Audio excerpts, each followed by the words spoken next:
వీరికి ఈ సంవత్సరంలో ఆదాయం 11, వ్యయం 8, రాజపూజ్యం 2, అవమానం 6. జ్యేష్ఠ నక్షత్ర జాతకులకు ఈ సంవత్సరంలో 5వ ఇంట్లో శని, 4వ ఇంట్లో రాహువు, 10వ ఇంట్లో కేతు సంచారం కారణంగా దుర్గాదేవి జ్యోతిషాలయం. మీరు ఎక్కడెక్కడో జ్యోతిష్యం చెప్పించుకుని నిరాశ చెంది ఉన్నారా? అయితే ఒక్కసారి ఈ గురువు గారికి ఫోన్ కాల్ చేసి చూడండి. ప్రేమ, పెళ్లి, ఉద్యోగం, రాజకీయం, విదేశీ ప్రయాణం, ధనం నిలకడగా లేకపోవటం, భార్యాభర్తల మధ్య గొడవలు, ఆస్తి తగాదాలు, అప్పుల బాధలు, ఎటువంటి సమస్యలకైనా రోజుల్లోనే పరిష్కారం చూపిస్తారు. కొన్ని ప్రతికూలమైనటువంటి ఫలితాలు.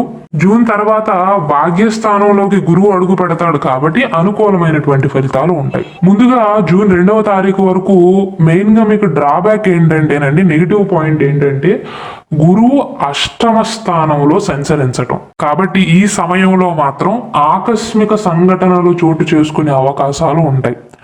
8వ ఇంట్లో గురువు ఉండటం వల్ల ఖర్చులు పెరిగే అవకాశాలు ఉన్నాయి.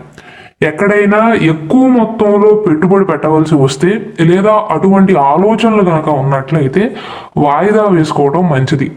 ఆర్థిక లావాదేవీలలో కూడా జాగ్రత్తలు అవసరం. 10వ ఇంట్లో కేతు ఉన్నాడు కాబట్టి ఈ ఉద్యోగాన్ని విడిచిపెట్టి వేరే ఉద్యోగ ప్రయత్నాలు ఏమైనా చేద్దామా, ఉద్యోగాన్ని ఆపి వ్యాపారాన్ని ఏమైనా మొదలు పెడదామా, అప్పుడు కాస్త ఫ్రీగా ఉంటుంది కదా, ఎవరి మాట వినవలసినటువంటి అవసరం ఉండదు కదా, ఇటువంటి ఆలోచనలు అనేవి జ్యేష్ఠ నక్షత్ర జాతకులలో వచ్చే అవకాశాలు ఉంటాయి. కొత్త ఉద్యోగ ప్రయత్నాలు చేస్తున్న వారికి మొదటి అర్ధభాగం మాత్రం, మొదటి 6 నెలల సమయం మాత్రం అననుకూలంగా ఉంటుంది, ఆలస్యాలు అవుతాయని చెప్పవచ్చు.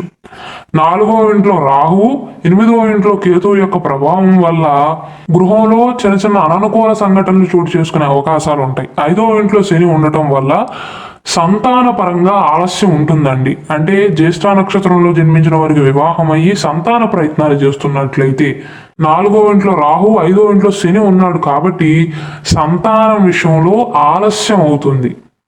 ఆల్రెడీ సంతానం ఉన్నట్లయితే వారి భవిష్యత్తు గురించి కాస్త బెంగ పెరిగే అవకాశాలు ఉన్నాయి. వివాహ ప్రయత్నాలలో కూడా మొదటి 6 నెలల సమయంలో ఆలస్యాలు సూచిస్తున్నాయండి. కొత్త సంబంధాలు చేదాకా వచ్చి చివరికి వెనక్కి వెళ్ళిపోయే అవకాశాలు ఉన్నాయి, అంటే ఆగిపోయే అవకాశాలు ఉన్నాయి. ఒకవేళ వాహనాలను కొనుగోలు చేద్దాము అన్నా లేదా ఆస్తి కొనుగోళ్లకు అంత అనుకూలమైనటువంటి ఫలితాలు అయితే ఉండవండి. కాబట్టి ఇటువంటి పెట్టుబడులు పెట్టే విషయంలో మాత్రం డాక్యుమెంట్స్ ని సరిగ్గా చెక్ చేసుకోవటం మంచిది. జ్యేష్ఠ నక్షత్రంలో జన్మించి ఎవరైతే చదువుకుంటున్నారో వారు పడిన కష్టానికి ఖచ్చితంగా ప్రతిఫలం అనేది అందుతుంది. అయితే మొదటి 6 నెలల సమయంలో జ్యేష్ఠ నక్షత్ర జాతకులు చాలా వరకు అన్ని విషయాల్లో కాస్త ఆలస్యాలను, ఆటంకాలను ఎదుర్కొంటారు. కాబట్టి అష్టమ గురువు యొక్క ప్రభావాన్ని గుర్తుంచుకొని కొంచెం జాగ్రత్తలు తీసుకోవటం మంచిదండి. అయితే జూన్ 2వ తారీఖు తర్వాత నుండి అక్టోబర్ మాసం వరకు గురువు భాగ్యస్థానంలో సంచరిస్తాడు. ఇది ధనానికి, అదృష్టానికి, విజయానికి అత్యంత శుభప్రదమైనటువంటి కాలంగా చెప్పవచ్చు. అష్టమ గురు ప్రభావం నుండి ఉపశమనం అనేది లభిస్తుంది. అదృష్టం కలిసి వచ్చి ఆదాయం అనేది పెరిగే అవకాశాలు ఉన్నాయి. పెట్టుబడుల ద్వారా లాభాలు వస్తాయి. గతంలో మీరు తీసుకున్నటువంటి అప్పులకు సంబంధించినటువంటి సమస్యలు పరిష్కారం అవుతాయి. ఉద్యోగ ప్రయత్నాల్లో విజయాన్ని సాధించే అవకాశాలు ఉన్నాయి. స్థాన మార్పు లభిస్తుంది.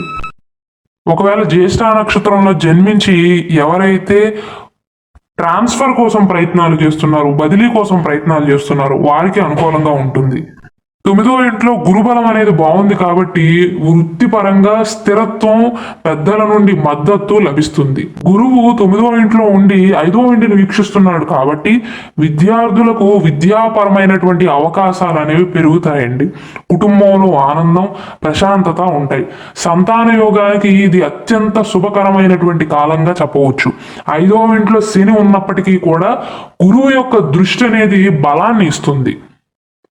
అలాగే 9వ ఇంట్లో ఉండేటువంటి గురువు ఈయన యొక్క శుభదృష్టి అనేది జన్మం పైన పడుతుంది కాబట్టి, జన్మరాశి పైన అంటే వృశ్చిక రాశి పైన పడుతుంది కాబట్టి వివాహ ప్రయత్నాలకు కానీ శుభ కార్యక్రమాలకు కానీ అనుకూలమైనటువంటి కాలంగా చెప్పవచ్చు.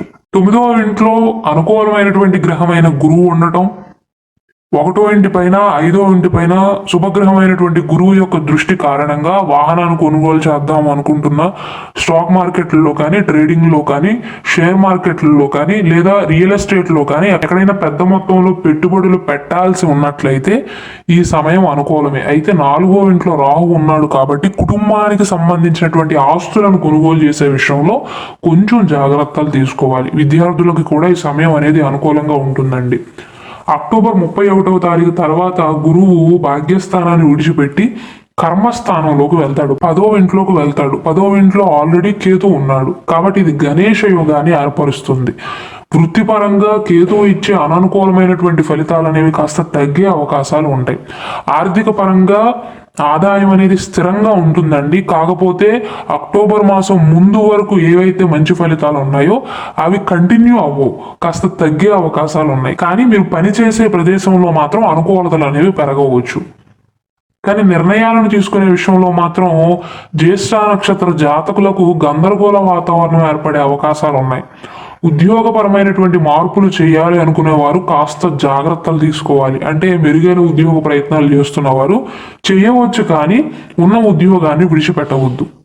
10వ ఇంట్లో ఉన్న గురువు మాతృస్థానాన్ని వీక్షిస్తున్నాడు, 4వ ఇంటిని చూస్తున్నాడు. కాబట్టి 4వ ఇంట్లో రాహు యొక్క ప్రభావం నుండి కాస్త ఉపశమనం లభిస్తుంది. అక్టోబర్ మాసం తర్వాత నుండి గృహంలో కాస్త ప్రశాంతత అనేది నెలకొంటుంది. రాహువు 4వ ఇంట్లో డిసెంబర్ 5వ తారీఖు వరకు ఉంటాడండి. కాకపోతే ఈ సమయంలో గురువు యొక్క దృష్టి ఉంది కాబట్టి రాహు ప్రభావం అనేది కాస్త తగ్గే అవకాశాలు ఉన్నాయి. స్థిరాస్తులు కొనుగోలు చేయడానికి, భూములు కొనుగోలు చేయడానికి, వాహనాన్ని కొనుగోలు చేయడానికి కూడా మంచి అవకాశాలు లభిస్తాయి.